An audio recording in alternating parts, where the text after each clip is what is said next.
धान की खेती करने जाते हैं, बुआई करने जाते हैं, तो क्या क्या समस्याएं हैं जो आपके सामने आती हैं? में पानी जब नहीं बरसा तो धान लगाए भी नहीं। अब बरसा तो अब लगाने से क्या फायदा। 500 रुपये के आ जाता 10 बीसवे में, 1 बीघा में कम से कम 1000 रुपये 200 एक बार में। खेती करने से कोई फायदा नहीं। मोदी जी की थोड़ी सहूलियत है, हम लोगों को थोड़ा बहुत राशन मिल जाता है, उससे हम लोगों का गुजारा हो जाता है। भारत में मौसम की बेरुखी के चलते अब की बार धान की बुआई 17% कम हुई है। ये एक निजी वेबसाइट का आंकड़ा डाटा मैं आपको बता रहा हूँ। इस वक्त हम लखनऊ के गांव में हैं। मेरे पीछे आप देख सकते हैं कि घर के बाहर कुछ किसान हैं, यहीं के लोकल जो बैठे हुए हैं, और ये जो धान की बुआई कम हुई है इसको लेकर के कई कयास लगाए जा रहे हैं कि हो सकता है कि आगे जो चावल है उसकी कीमत मार्केट में बढ़ जाए। बहरहाल इन सब के बीच सरकार कह चुकी है कि जो भंडारण है चावल का वो पर्याप्त मात्रा में है, इसलिए महंगाई नहीं बढ़ सकती है, ऐसा उनका कहना है। भारत सरकार ने निर्यात यानी कि एक्सपोर्ट पर भी बैन लगा दिया है चावल के। भारत एक ऐसा देश है जहां पर सभी चीज़ें ज़्यादा होती हैं, लेकिन धान वो भी बहुत एक्सेस अमाउंट में होता है। भारत के बाद पाकिस्तान और चाइना, ये 2 ऐसी कंट्रीज़ हैं जहां पर जो है धान बहुत ज़्यादा होता है।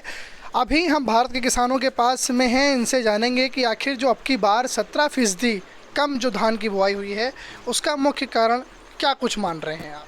सर, इसको हम ये कारण मान रहे हैं कि शुरुआती बारिश नहीं हुई है यहाँ पर, और इस 2-3-4 दिन पहले जो बारिश हुई है वो भी जो ताल वाले खेत हैं, नीचे वाले खेत हैं, उनमें पानी, ये बारिश के कारण पानी भर भी गया है। ऊंचे वाले खेतों में तो चलिए ठीक है, कुछ बहुत हो जाएगा, पर नीचे वाले खेत भी इस साल डूब जाएंगे।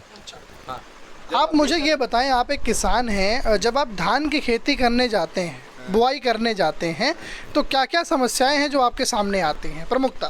प्रमुखता का पानी भी नहीं बरसा है, उसके बाद में पानी जब नहीं बरसा तो धान लगाए भी नहीं। अब बरसा तो अब लगाने से क्या फ़ायदा है। अब लगाने से कोई फ़ायदा तो है नहीं। लेकिन आमतौर पर जब आप खेती करते हैं धान की तो क्या क्या समस्या है? क्योंकि पानी नहीं बरसा है तो नेचुरल क्लाइमेटीज़ है, मानसून की दिक्कत है, इस वजह से कहा जा रहा है।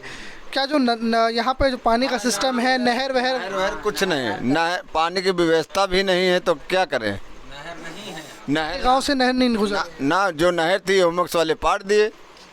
अब बताइए, जब नहरें नहीं, पानी नहीं आएगा तो हम धान कहाँ से लगाएंगे। बोरिंग हो तो हमारे पास है नहीं। बोरिंग की फैसिलिटी आपके पास अवेलेबल है? हाँ। बोरिंग में एक बार में जो खेत है उसमें तराई करने में कितना खर्चा कुल मिला के आ जाता हो? 500 रुपये। कितने का आ जाता है? 500 रुपये के आ जाता 10 बीसवे में, 1 बीघा में कम से कम 1000 रुपये 200 एक बार में। हाँ, एक बार में 1 बीघे में 1000 रुपये आता है। 200 रुपये लीटर डीजल है, तो इसमें हाँ तो 200 रुपये घंटा इंजन का मतलब दिया किराया देते हैं। अच्छा, इंजन का भी किराया अलग से है, डीजल अलग से है, ये सब मिला के डीजल देने पर 200 रुपये घंटे चलता है इंजन। अच्छा। तो 1 बीघे में कम से कम 5 घंटे लगता है, तो 5 घंटे में 1000 रुपये 1 बीघे में हो गया। 1 बीघा में? हाँ, 1 बीघे में। अच्छा। तो इसलिए मतलब अगर 10 पानी लगे तो 10,000 रुपये हो गए, तो 10,000 कितना मतलब धान की कीमत कितनी मिल जाती होगी? तो इतने का आने जितना पैसा मैं लगाता हूँ इतने के हम धान अगर अलग से ले लें तो मोल मिल जाएगा, मगर खेती करने से कोई फ़ायदा नहीं।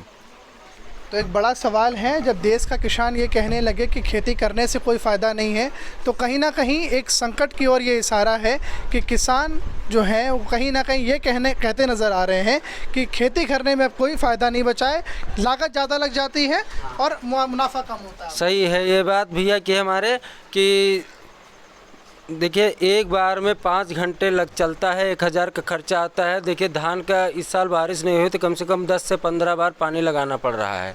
एक बार में खर्चा 1000 का आ रहा है 1 बीघे में, तो 15 चक्कर में 15,000 रुपया लग जाएगा। और उसके बाद खाद है और सल्फर है, वो सब चीज़ निरावनी है, ये सब का लेकर हमारा 20,000-22,000 का खर्चा एक बीघे में पड़ रहा है। 1 बीघे में धान कितना होगा? ज़्यादा से ज़्यादा 14 से 15 कुंटल। और ये रेट क्या जा रहा है? 12 से 13, इससे ज़्यादा तो जा नहीं रहा। पिछले साल का तो शायद यही रेट था, 13 से 14 रुपया, इससे ज़्यादा रेट था नहीं। और दूसरी बात, हम लोग ज़्यादा बहुत बड़े किसान नहीं हैं, 10 बीसवा 5 बीसवा 1 बीघा इतने तक के किसान हैं, तो इसने में अपना घर का ही ले लेते हैं। वो तो चलिए ठीक है, मोदी जी की थोड़ी सहूलियत है, हम लोगों को थोड़ा बहुत राशन मिल जाता है, उससे हम लोगों का गुजारा हो जाता है। सरकार से खेती के विषय पे आप अगर कुछ कहना चाहें तो क्या कुछ कहेंगे? सुझाव अगर देना चाहें तो क्या सुझाव वो रहेगा आपकी तरफ से?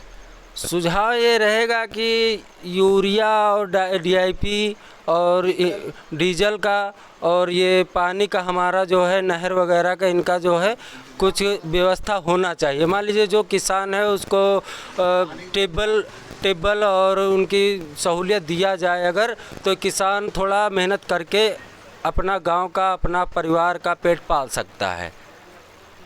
सरकार जिस रेट में आपसे धान वगैरह खरीदती है, क्या उसमें इजाफा की ज़रूरत है?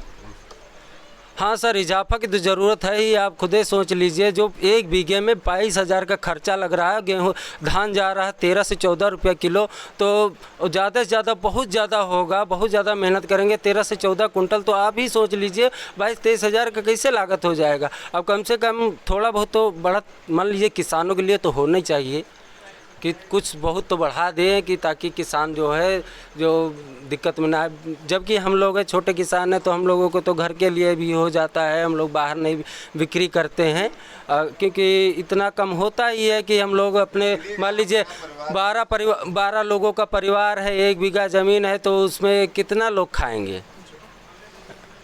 तो ये कुछ जो है वो किसानों की समस्या है। अब की बार भारत में 17% जो है वो कम बुआई हुई है। ख़राब मानसून इसमें भी फैक्टर एक कर रहा है।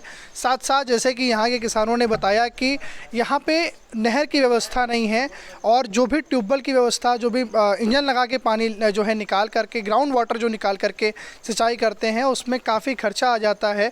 इतना खर्चा आ जाता है कि कई बार जो इनकी लागत होती है खेती करने में, खेती को बेचने में, फसल को बेचने में, इनकी वो लागत भी निकल के नहीं आ पाती। साफ तौर से आपने सुना कि एक युवा साथी ने कहा कि सरकार को कुछ ना कुछ रियायतें देनी चाहिए, डीजल में, कुछ और चीज़ों में जो कि फर्टिलाइज़र के तौर पे उस पर इस्तेमाल होती हैं फसल को उगाने में, उनमें भी सहूलियतें देने की बात ये कहते नज़र आ रहे हैं। कैमरा सहयोगी जतिन राजवंशी के साथ अनुराग तिवारी, न्यूज़ ट्रैक, लखनऊ।